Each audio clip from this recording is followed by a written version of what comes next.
Welcome to Wrestling with Heart, a podcast looking at pro wrestlers giving back to their community. Join me, Stanley Carr, as I interview wrestling's hottest names who use their platforms as entertainers to raise awareness and do community service.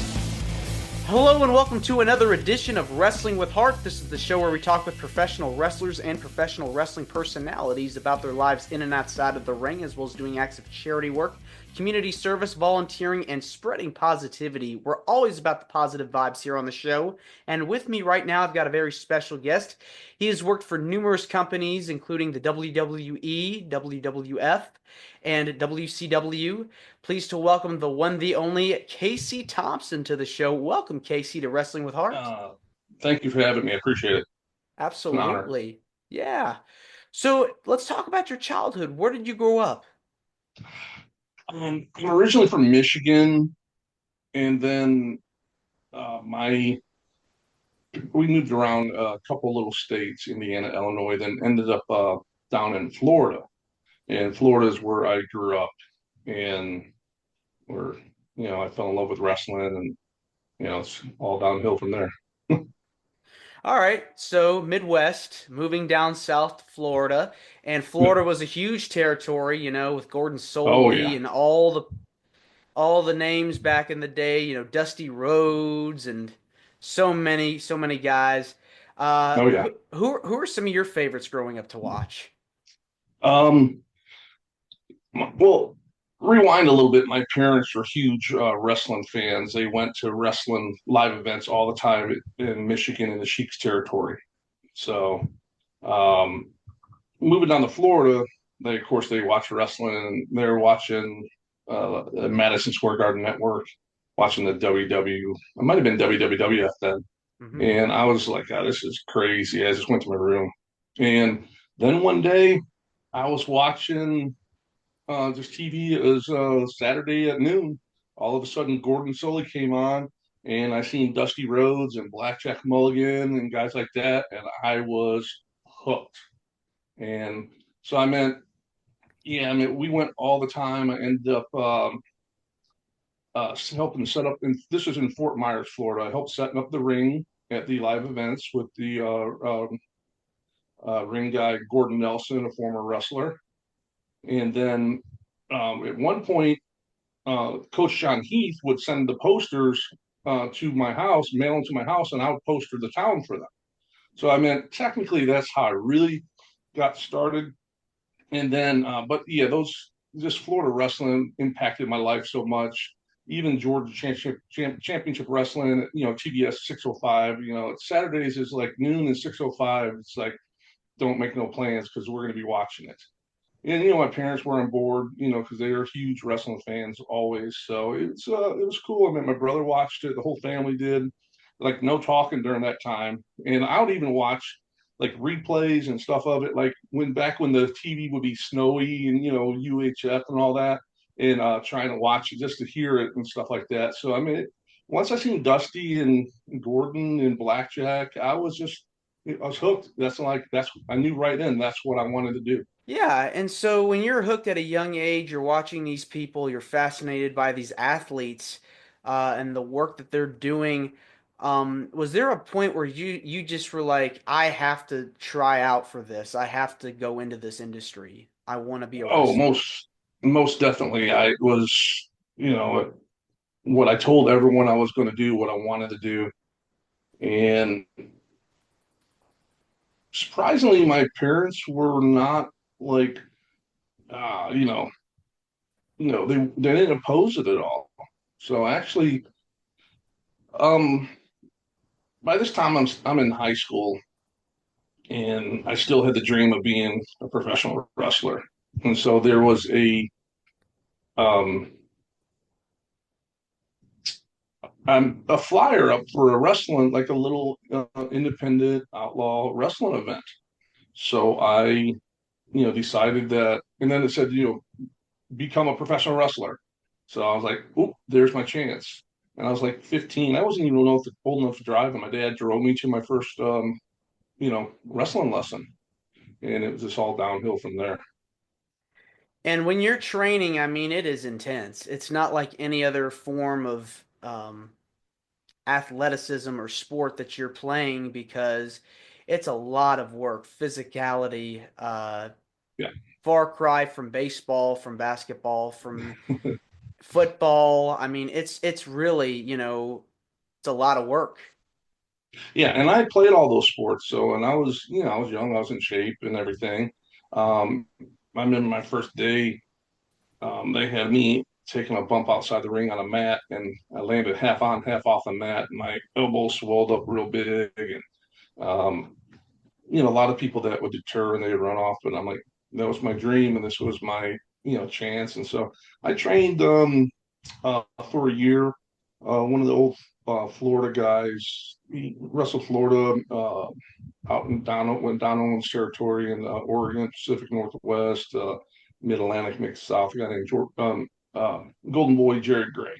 He trained me, and he has a bad rap. Some guy, when a lot of those old guys live like carnies and stuff like that. So he, but thankfully for me, he took the time, and I lived 2 blocks from him. He had a ring in his backyard too, along with training before the events and stuff like that. So he called me over and said, "Hey, come on over," and we wrestled for hours and hours and hours. So it paid off for me. Um, Living so close to him, and I actually trained for a year before I had my first match. Unlike nowadays, they train for 6 weeks and get out there, or they start training and they quit and say they're wrestlers and just tarnish the business, Well, when you started training, were there any pieces of advice that you got from your trainers that applied to you throughout your career and still apply to you today? Sure. um, it's all about respect, paying your dues. you know they'll just say, go make sure you go up and shake everyone's hand when you get to the building. They also, we had a set up and tear down the ring, and we weren't even getting paid. you know, if we were, it was, I remember the one time them saying, if you don't help tear down the ring, you're not getting any of the leftover hot dogs. So, but it is just how we were. It helped build character. It helped you, you weren't just in it for money. You were in it because of the love of the sport. So, and I took a grasp to it because I wanted to learn every aspect of the business, from the promotional side to the, setting up and tearing down, from A to Z. I wanted to know everything. Yeah, and it's always good to know as much stuff as you can because there's a lot of different positions you can work in the business. It's not just being a competitor. There's commentators, Right. there's announcers, there's managers, there's the people behind the Hmm. scenes that work very, very hard to put on this production. So that's good that you took advantage of that and you went and did that. Um, Now, when you're making your debut, I'd imagine it's very nerve-wracking. Were you nervous, having any anxiety, or were you just going in there excited and happy and enjoying the ride? Yeah, I was probably a little nervous, just, I was young. Um, Granted, it's not in front of a lot of people. So, it might have been 100, 150 people. But um, I was with the guy that's been around for a while, so he, I just, did what I was taught. Just, at that point, I would just shut up and listen. Just do what they told me. I think my biggest fear is be able to hear them when we talk to each other and communicate. So, but it was good. We got through it. It was fine, and just kept on plugging away. Yeah, I mean, you've had so many opponents over the years you got to wrestle against and work. Who are some of your favorite people that you got to share the ring with? Um, I mean, I've been in the ring with. I was fortunate. After the reason why I wanted to get in wrestling was because of Dusty and Blackjack and guys like that. And it ended up I became real close friends with Blackjack Mulligan, and I helped run his wrestling school he had, and he became a mentor. And so, you talk about going full circle, meeting your heroes and stuff like that, and he couldn't be, any greater. So he taught me a lot, and then I was friends with Kevin Sullivan. So Kevin, he was a booker at WCW for a long time, and he made sure I was up there, took care of me and stuff like that. So, but as of for TV matches, I wrestled Alex Wright a lot. We were both young, so it was good because very competitive matches. I have 50% of it. I wrestled him. I wrestled Chavo. I wrestled pretty much everybody. Um, but I did wrestle Blackjack's last match ever. So that was something I look back at and stuff like that. So um, I, I think some of my favorites are probably some of the old Florida guys. I wrestled Barry Windham, which probably the most underrated wrestler of all times. You know, Probably one of the greatest wrestlers of all times. Wrestled Barry. I wrestled Mike Graham. I'm probably one of the few people that's wrestled all the Armstrong brothers plus the father. Because they used to have shows up in Alabama and they bring me in all the time. And I remember the one time I had to come in and I'm wrestling the Bullet, Bob Armstrong. And Hmm. he's like, "Oh, hey, Casey." I went to the hotel to meet the guys, hanging out and everything. And he's like, "Hey, Casey, a pleasure to meet you. I've heard a lot about you. Please don't hurt me tonight." I'm like, "Don't worry about it." I wrestled really stiff and snug, just the way I was brought in. Some guys are light as a feather. I laid everything in to try to make it believable. Um, and so he's like, "Hey, what do you want to do?" I'm like, I said, let's just start off slow and taper down from there. He's like, "All right, sounds good to me." And believe it or not, we had a great match. People were wanting to kill me afterwards. And so I've had the opportunity to be in there with a lot of, I guess a lot of them are legends now, but they were legends to me then. You know, People that I grew up idolizing and got to share the ring with, Dusty, guys like that. So it's I have no complaints on what I did in wrestling. It's so cool that you got to share the ring and be around so many people. Dusty Rhodes, how influential was he? Really cared about nurturing and fostering young talent to become successful in the business, and his sons have gone on to do great things. But Barry Windham, Mike Graham, those are two great legends as well that you got to be with. Yeah. What were they like to be around backstage? Mike was really, really cool. I became really close with him up until he passed. And Barry's quiet. He's cool. I spent um, before Jack died, I went out to his place out there, his ranch, and I spent like 5 or 6 hours with him, just sitting on the porch talking. He's like, "Hey, do me a favor, go in the house and get Barry out." Barry was going through a little bit of depression at the time and wasn't coming out of his room, so I just pounded on his door until he came out, and he sat out there. One of my friends came with me, Jack, and Barry, and just sat there and just talked for hours and hours. And Barry's very engaging, talked the whole time, just like we're talking here. It's always good, So, to have that bond, that camaraderie, because as you're in the industry, you meet so many people, um, you remember those mhm. times. Really, Oh yeah, those are good memories. yeah. I remember the first time I worked Rocky Johnson. Yeah, I you know, mean, The Rock's dad, Rocky yeah. Johnson. I became friends with him. Was with him all the time, and having dinner every night with his the Rock's mom. And just it's crazy when I look back and I think about the stuff I've done. And yeah, was I a household name or a main eventer? No, but just having a main event by itself is not going to make a show. You have to have the whole package. So I was part of it. I had an intricate role. I did my job. I did it well, and I was involved on TV for many years. You know. There's nothing like being in front of a live audience. That is like the lifeblood of pro wrestling. And having that Oh yeah. exposure as well. Yeah. Yeah, it's a unique lifestyle, so I got to experience it, for a long time. I want to switch gears and talk about some of the stuff you've done outside of the business. I know you've done a lot of charity work and have been involved with a lot of different organizations. What kinds of things have you Yeah. done outside of the business to help out in your community? Um, quite a few things. I had a wrestling promotion for a long time. Um, and we always would do, my mother passed away from cancer. So I'm so I sorry. was always very involved in the American Cancer Society.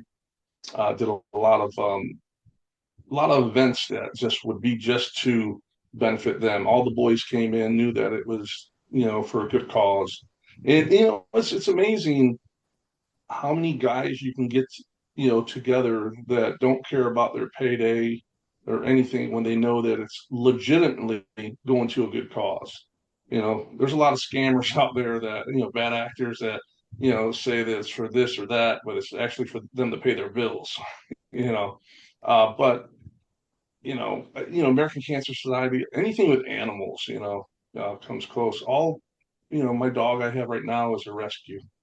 And it's trickled down with my son. And my daughter. She's a sophomore at Georgia Southern University. She works got involved with dogs, with working with working dogs, training them from puppies. And then my son, he wrestled Division I in college. Now he's about to finish the police academy in a couple weeks, top of his class, and Congratulations. he has a foster dog. So not only me, but it trickles down into what I taught them. I was real. I was kind of different. They were always compassionate, and you see people on the side of the road, they always want to try to give them money. And I would say, and I know it's kind of harsh. I'm like, no. I said, we're not going to give them money. I said because a lot of them are just scammers and stuff like that. I said, but what we do is if our friends need help, we're there for our friends.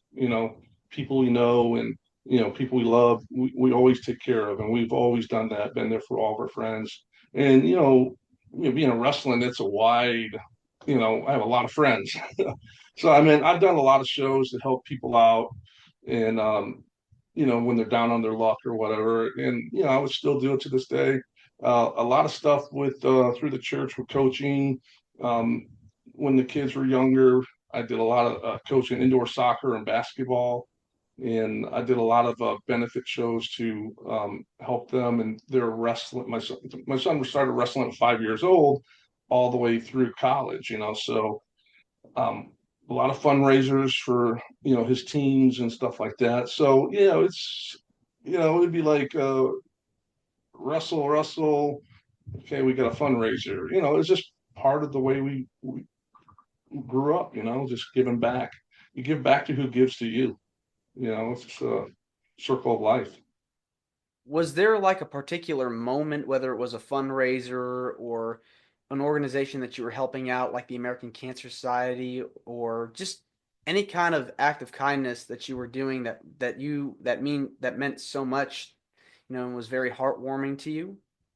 Yeah, I mean, a lot of the acts of kindness we don't do to be recognized. We do because that's what we do, how we were raised, how we brought up, how I raised my kids. But to answer your question, definitely the American Cancer Society. I was very close with my mom. My mom passed right before my son was born, so she never got to see him and meet him. So that definitely, and they do good things. So we would do events, a couple times a year just to and give them all the money. And we had auctions and stuff like that to even raise more money. I had one of the matches I promoted. I had Dusty Rhodes versus Barry Windham in a Texas bull rope match. So I auctioned off they both signed the cowbell. And so we auctioned that off, auctioned off pictures of Dusty. I made a call to all the guys, um, and everyone sent me promo shots to have autographed to auction off and everything. So we'd have a big auction every year. It was a lot of fun. We did it out at Florida Atlantic University in Boca Raton. and just had a big crowd. Everything was free, just donations, and so we would always do that. And then our wrestling group would add more money to it, and round it up, make it nice. So we'd always do that. That one always meant something to me because I felt like my mom was looking down with a smile on her face. Yeah, it's always good to help those that are going through a hard time in their life and supporting causes that mean a lot to you um, over the years. What is it about giving back that gives you the most joy? It's like Christmas. Um,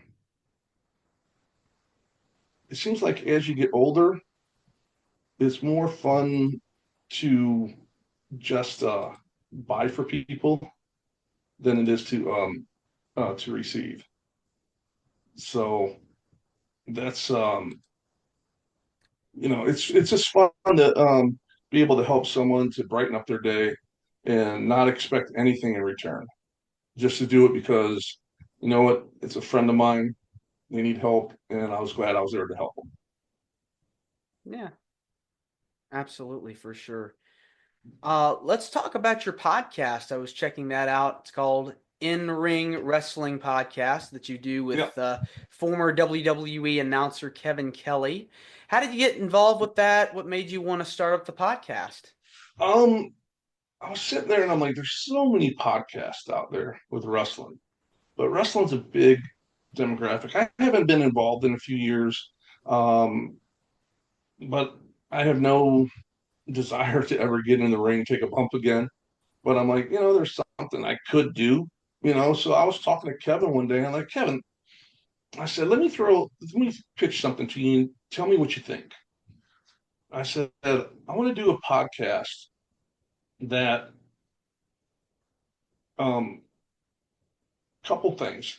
I want it from the enhancement guy's perspective because you might have say how I explained it to him. Sting, he might treat Luger one way, he might treat me another way, but you never hear those things because not it seems like there's a surgence going around right now where the enhancement guys they're doing a lot of podcasts and stuff like that.